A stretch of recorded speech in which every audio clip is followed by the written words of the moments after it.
Good morning, class. I'm your teacher today, Teacher Dave. So before we start our class, can you please stand up for our opening prayer? Miss Shaina Pasquejo, can you please lead the prayer? Alright. So in the name of the Father, and of the Son, and the Holy Spirit, Amen. So before we sit down, can you please arrange the chair, pick up the pieces of trust, and of course, occupy the empty seats. Alright. So thank you so much, class. So first, before we begin our class, let us first have our attendance. Can you please check your seatmates if they are in their seats? All right. So there are any absence in our class today? Yes. Thank you so much. Kay wala rin absent today. So very good, class. So before anything else, let us have our classroom rules. As you can see, there is an ice, a person, a girl, and a girl that's sitting, and a girl that's raising her hand. So let us have her the first picture. As you can see, there is only eye. What does this indicate? It indicates that nga dapat mata ra ang ato ang gamiton. Dapat ang ato ang mata ari ra tan-aw ni teacher. Dili na sa lain, dili sa classmate, dili sa gawas, dili sa ibabaw, dili sa ubos. Of course, as you can see, the second picture, nag-ana siya, which means listen carefully. Maminaw og tarong ni teacher. Next is shh. Unsa may pasabot ana? Ang pasabot ana is shut your mouth. Dili magsigstorya while nag-teach si teacher. Alright? And next is kaning girl nga naglingkod sa chair. Unsa may pasabot ani? Ang pasabot ani is sit properly. Maglingkod og tarong. And last one is nag-isa siya sa iyang right hands. So unsa may pasabot ana? Raise your right hands if you have question to teacher or mo answer ka ni teacher. Alright? So before anything else, I have here prepared something, a picture. So imo siyang i-indicate or unsa ang gi-indicate sa picture. If it is a thing or name sa picture. So I have here a picture. Unsa may i-indicate ani niya? She is a person. A woman. Gwapa siya class dili. Whereas pretty kay siya class. Diba? Dapat in-ani mo. So next picture. Unsa man ni siya? A picture of a tower. The Eiffel Tower. Asa man ni siya na to malocate? Sa Paris. Diba? Nice kayo siya. And next picture is a symbol of a heart. Asa man na to malocate ang heart na naguba ang heart? Asa to malocate ang atong heart? Diri. Mo ni siya ang atong heart. And last picture. Unsa may name ani nga picture? This is an animal and gorilla. Mo ni siya an animal and a gorilla. Mo ni siya, guys. So before we proceed to our main discussion, nakasabot ra ba ang tanan sa akong gipakita? Alright, very good. Thank you so much sa response. Alright, so I have here, before we proceed to our main topic, I prepared here a simple task. So read each sentence and circle the name of the object in each item. So let us answer. Number 1, the dog is barking. I-circle na to ang name sa object. So, kinsa man ang object ani?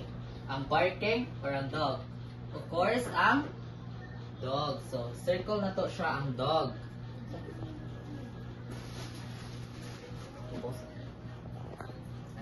Thanks, Wati. Hindi siya ma-pause. Go lang. Okay na? Wala yun? So, dog. Muna siya ang name sa object. And next, Anna has a bag. Kinsa man ang object, Anna? Duha. But atong gipangita is name sa object. Si Anna, pwede siya duha ka name. Si Anna o ang bag. And next number, we went to the park. So, unsa may name sa place? Ang park. Number 4 is, the cat sleeps on the chair. So, ang cat natulog sa chair. So, kinsa man ang object? So, ang cat. Number 5, my teacher is kind. Kinsa man ang kind o kinsang object ang teacher. So, very good class. So, do you have any idea sa ato ang class for today?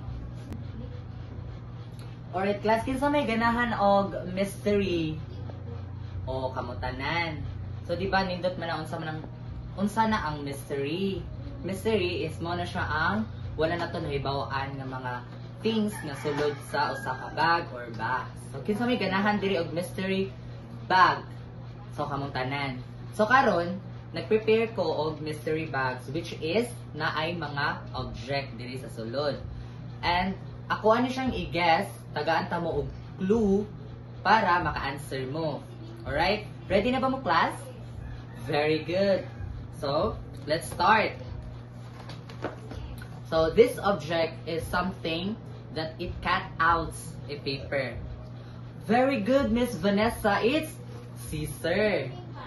Next object is this something measure or gamito na to siya para ma-straight ang ato ang drawing. Very good, Miss Jeline. It is ruler. Next, it is something that we use para mupilit ang ato ang mga papel just like ani. Unsama ni siya. So, it is very good, Mr. James Werpacaldo. Muna siya ang Scotch tape. Grabe mga bright ang section. Ang kani siya, wala na tang. And next is, muna siya ang gamiton para magsuwat na sa atong notebook. Very good, Miss Divine Grace. Muna siya ang ball pen. So, that's it. Muna siya ang katungkuan tanan. Muna siya ang mga object na sulod sa mystery bags. Nag-enjoy na ba mo, class? Very good. So now, try to find something sa inyong ilang sa desk. O, hinahinay lang. Very good. So, karon unsa man na ang nakasuwat sa inyong paper ilaw sa desk. Alright? Na ay nakasuwat nga unsa man na, class. Alright? So, thank you so much, Miss Vanessa. Unsa man na imong nakitaan ilaw sa desk? Unsa man imong nakitaan, Miss Vanessa, ilaw sa imong disk? Alright, nakakita ka og TV. Imuha, Miss Divine, nakakita ka og mirror. Imuha, nakakita ka og babay. So, unsa man na sila? So, what do you think ang nagpasabot na nila? What do you think is our topic for today? It's all about very good. It's all about nouns. A name of a person, place, things, animals, or objects. So, what is noun? Alright, class. So, what is noun? Can you please read what is noun? Nouns are names of persons, place, object, animals, and events. So, when you see something or makaibaw ka sa names of person, sa place, or sa object, that is what we call a noun. So, one of the examples sa nouns kay mo na visitors. Kinsa man ang visitors? Mo ni siya ang mga tao nga tawag na to nga mobisita sa atong balay. They are visitors, and visitors is a noun. And kaning birthday is also a noun because it is a name of the event. So, birthday. Next is a leopard. Leopard is the name of an animal. That's why it is nouns. And next is television. It is the name of the object. Name siya sa object. Muna siya ang television. Ang gamito na to matanaw TV, balita sa ato ang balay. And lastly is a bank. Ang bank is name of a place or name of a example kay Sano Grand. Name mo na siya ang specific na name sa usa ka place or sa Mall Baron or unsa na siya dira nga place. So, mo na siya ang nouns. So now, I will group you into 3 to 4 members. So, after that, if you find your groups na class, you may find 5 nouns and write this on your blank sheet. So I will give this to you and fill in at least 5 nouns in the paper. So your time starts now. Alright? Thank you so much, class. So, humana ba mo papangitag mga nouns inside sa atong classroom? Alright? So, thank you so much. So, can someone give me an example sa name of nouns? Alright? Kyla, dog, cat, ref, Unitap. Very good. That is correct. Everything that you wrote in your papers are correct. So now, let us have our... So now, let's test if nakasabot ba mo sa ato ang discussion for today, class. Alright, I have here a question for you. So again, what is noun? A noun is a name of Vanessa Medado, is a name of place, things, animals, or object.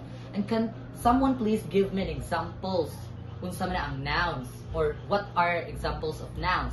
Mr. Alfred Igamo, dog. Mr. James Barrel Pacaldo, SMC Side. Miss Daita May, New Year. New Year is correct? Yes, correct ang New Year because it is the name of an event. So, very good. Kaya nakita ni teacher nga naminaw ug nakasabot mo sa ako ang discussion. Again, what's our topic for today? It's about noun. It's the name of place, things, animals, or object. So now, I will give you an assignment para dili mo makalimot sa ato ang gi-discuss today. So now, at your home, mag-list mo og at least 5 ka nouns na inyo makit-an inside sa inyong balay. And inyo ning ipas sa ato ang next meeting. And I hope nakasabot ra mo sa atong gi-discuss today, class. And thank you so much for listening. See you next meeting. Bye.